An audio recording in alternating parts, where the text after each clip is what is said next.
আসসালামু আলাইকুম, কেমন আছেন আপনারা? নাদিরাস কিচেনে আপনাদের সবাইকে জানাই স্বাগত। মাইক্রোওয়েভে কনভেকশন মোডে কিভাবে আপনারা কেক বানিয়ে নিতে পারবেন সেটাই আজকে দেখাবো। আর আপনারা গ্যাসের চুলায় কিভাবে কেক বানিয়ে নিতে পারবেন সেটাও দেখাবো। আজকে আমি চকলেট ফ্রুট কেক বানাচ্ছি, খুবই সহজভাবে দেখিয়েছি, আশা করছি আপনাদের ভালো লাগবে। প্রথমে একটা পাত্রের মধ্যে আমি হাফ কাপ অরেঞ্জ জুস নিয়েছি আর কিছু ড্রাই ফ্রুটস নিয়েছি। দুই রকমের কিশমিশ রয়েছে চেরি, টুটি ফুটি আর কাজু। আপনারা চাইলে এর থেকে বেশি বা কম ড্রাই ফ্রুটস নিতে পারবেন। এরপর আমি সমস্ত ড্রাই ফ্রুটস অরেঞ্জ জুসের মধ্যে দিয়ে দিলাম, দিয়ে 5 থেকে 6 ঘন্টা ভিজিয়ে রাখবো। আমি আগের দিন রাতেই ভিজিয়ে দিচ্ছি, সকালে তাহলে কেকটা বানাতে পারবো। কমপক্ষে 4 থেকে 5 ঘন্টা ভিজিয়ে রাখতেই হবে, এতে করে পারফেক্ট রেজাল্ট পাওয়া যাবে। এরপর গ্যাসের ওপরে একটি কড়াই বসিয়ে দিয়েছি আর দিয়ে দিচ্ছি হাফ কাপ চিনি। চিনিটা আপনারা চাইলে কম বা বেশি করে নিতে পারেন। চিনিটা খুব ভালো করে ক্যারামেল করে নিতে হবে। দেখুন, চিনির মধ্যে যখন ক্যারামেল হতে শুরু করেছে, গ্যাসের ফ্লেম কিন্তু মিডিয়ামে ছিল। এই পর্যায়ে গ্যাসের ফ্লেমটা মিডিয়াম টু লো এর মাঝামাঝিতে করে দিয়েছি। খুব সুন্দরভাবে দেখুন কালার চলে এসেছে। এরপর অল্প অল্প করে জল দিয়ে মিশিয়ে নিচ্ছি। আমি এখানে 1/4 কাপ জল দিয়ে দেবো। ক্যারামেলটা কিন্তু খুব বেশি পুড়িয়ে ফেলা যাবে না, তাহলে কিন্তু কেকটা তেতো লাগতে পারে। দিয়ে খুব ভালো করে জাল করে নিয়েছি, দিয়ে খুব ভালো করে ঠান্ডা করে নিচ্ছি। এরপর একটা পাত্রের মধ্যে দিয়ে দিচ্ছি 200 গ্রাম টক দই। টক দইটা আগে থেকে ফ্রিজ থেকে বের করে রেখেছিলাম, দিয়ে রুম টেম্পারেচারে নিয়ে চলে এসেছি। তারপর টক দইটা ব্যবহার করছি। খুব ভালো করে টক দইটা ফাটিয়ে নিচ্ছি। তারপর টক দইয়ের মধ্যে দিয়ে দিচ্ছি 1/4 কাপ সাদা তেল। দিয়ে তেলের সাথে দইটাকে খুব ভালো করে মিশিয়ে নিতে হবে।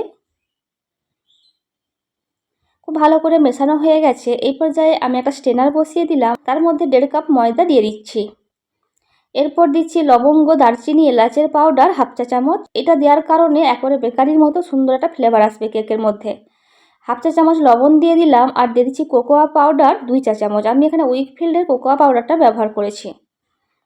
দিয়ে খুব ভালো করে চেলে নিতে হবে। চেলে নেওয়াটা কিন্তু খুবই জরুরি, অবশ্যই কিন্তু চেলে নেবেন।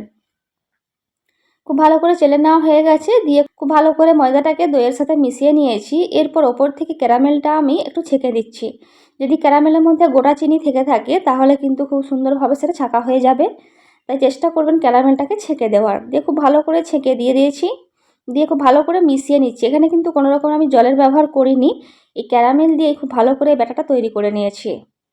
তারপর যে ড্রাই ফ্রুটসগুলি আগের দিন রাতে ভিজিয়ে রেখেছিলাম সেগুলিকেও দিয়ে দিয়েছি। দিয়ে আবারও খুব ভালো করে ফাটিয়ে নিতে হবে। 3 থেকে 4 মিনিট খুব ভালো করে ফাটিয়ে নিয়েছি। এখনও কিন্তু আমি বেকিং পাউডার, বেকিং সোডাটা দিইনি। এরপর একটা কেক মোল্ড নিয়েছি, দিয়ে তারপর খুব ভালো করে তাতে তেল ব্রাশ করে দিচ্ছি। যদি আপনাদের কাছে বাটার পেপার কিংবা সাদা কাগজ না থাকে, সেই পর্যায়ে আপনারা এইভাবে কেকটা বেক করে নিতে পারেন। একটু ময়দা ছিটিয়ে দিলাম, দিয়ে খুব ভালো করে চারপাশে কোট করে নিচ্ছি। এইভাবে কিন্তু খুব সুন্দরভাবে কেক মোল্ড থেকে উঠে আসবে। তবু আমার একটা পেপার আগে থেকে কাটা ছিল, ওই জন্য পেপারটা দিয়ে দিচ্ছি, কিন্তু পেপারটা দেওয়ার কোনো দরকার নেই। এরপরে ব্যাটারটিকে নিয়ে চলে এসেছি, দিয়ে আবারও খুব ভালো করে একটু ফাটিয়ে নিচ্ছি। তারপর আবার একটা স্ট্রেনার বসিয়ে দিলাম, তার মধ্যে দিয়ে দিচ্ছি 1 চা চামচ ভর্তি করে বেকিং পাউডার আর হাফ চা চামচ দিয়ে দিচ্ছি বেকিং সোডা। দিয়ে চেলে দিয়ে দিলাম। 1 চা চামচ মতো জল দিয়ে দিলাম, এতে করে খুব ভালোভাবে baking powder, baking soda ferment হয়ে যাবে। দিয়ে খুব ভালো করে দেখুন ফাটিয়ে নিয়েছি। এরপর কেক মোল্ডের মধ্যে এই ব্যাটারটি দিয়ে দিচ্ছি। ব্যাটারের ঘনত্বটা আপনারা দেখেই বুঝতে পারছেন কতটা ঘন হয়েছে। এরপর কেক মোল্ডের মধ্যে ব্যাটারটি দিয়ে দিলাম, দিয়ে খুব ভালো করে সেট করে নিচ্ছি। তারপর 2 থেকে 3 বার ট্যাপ করে দিচ্ছি, এতে ভিতরে কোনো বাতাস থেকে থাকলে সেটা বেরিয়ে আসবে। আপনারা যদি গ্যাসের চুলায় বেক করেন সেক্ষেত্রে 10 মিনিট আগে থেকে আমি একটা কড়াই বসিয়ে দিয়েছিলাম, তার মধ্যে বেশ কিছুটা লবণ দিয়ে দিয়েছি 500 গ্রাম মতো, আর একটা স্ট্রেনার বসিয়ে দিয়েছি। তার উপরে আমি কেকটা বসিয়ে দিলাম। তারপর গ্যাসের ফ্লেম একেবারে লোতে রেখে 40 থেকে 45 মিনিট বেক করে নিলেই হবে। আজকে আমি মাইক্রোওয়েভে কেকটা বানাবো, তাই 10 মিনিট আগে থেকে খুব ভালোভাবে প্রিহিট করে নিয়েছি। তারপর কনভেকশন মোডে 180 ডিগ্রি সেলসিয়াসে 30 মিনিটের জন্য বেক করে নিচ্ছি। 10 মিনিট পর কেকটাকে একবার বের করেছি। তারপরে ওপর থেকে কিছু ড্রাই ফ্রুটস দিয়ে দিচ্ছি। আপনারা চাইলে যখন বেক করতে দিয়েছিলেন শুরুতেই দিতে পারেন, তবে আমি এই পর্যায়েই দিচ্ছি।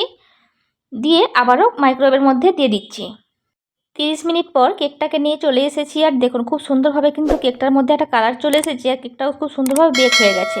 তবু একটা স্টিক দিয়ে দেখে নিচ্ছি। দেখুন স্টিকটা পরিষ্কার আসছে, তার মানে কেকটা সুন্দরভাবে বেক হয়ে গেছে।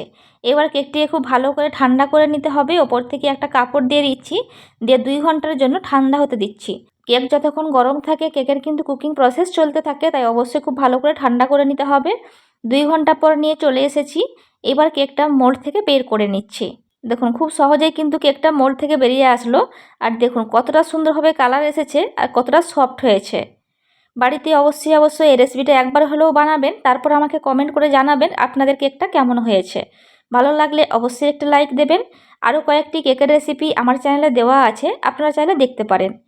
আমার ফেসবুক পেজ বা ইনস্টাগ্রামে আপনারা চাইলে যোগ দিতে পারেন, আমি ডেসক্রিপশানে লিঙ্কটা দিয়ে রাখবো। এবার কেকটাকে আমি কেটে নিচ্ছি আর দেখুন কতটা সফট হয়েছে।